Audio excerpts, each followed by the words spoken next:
He woke up Saturday morning with a fever. Just thought it was a routine fever. He wasn't himself. He wanted to sleep a lot, wasn't eating.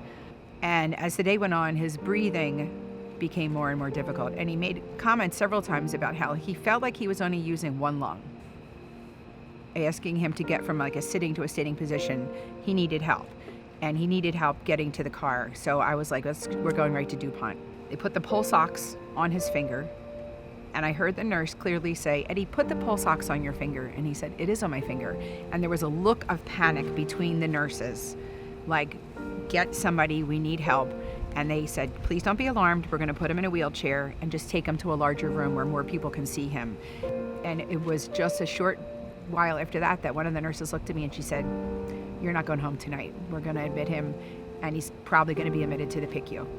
Sick at that point. He was very hypoxic. His oxygen level was low. He was very, very short of breath, and he needed respiratory support, more than just what we could give through a nasal cannula of oxygen. He was wearing what some people use at home for sleep apnea or snoring, the BiPAP machine, and even that, he was at the maximum amount of support that the BiPAP could give, and his next step, if he had gotten sicker, would have been endotracheal intubation, a tube into the windpipe, and a mechanical ventilator to breathe for him. He was right on the edge. Those first few days in the PICU, it was like a mystery. I was beside myself. They asked me to step out of the room so they could discuss teenage items with him. And during that time, he told the doctors that he had been vaping. When Eddie finally started to recover and turn around after the steroid medicine really started to help tamp down that inflammation that he had and his lungs started to heal, I said, you can never do this again. You've already damaged your lungs.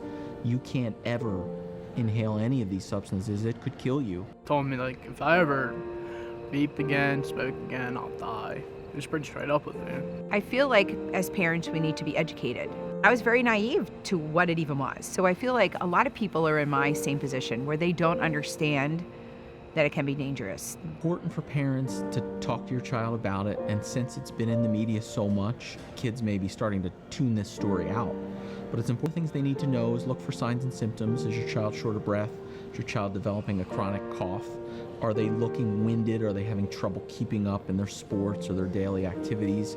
Getting out of... Have these conversations, as difficult as they might be with your teenagers. Don't think, not my kid. Because when I think about the kids that I know who do this, they're athletes, they're honor students, they're student council members, they're good kids. And they don't think that there's anything wrong with this.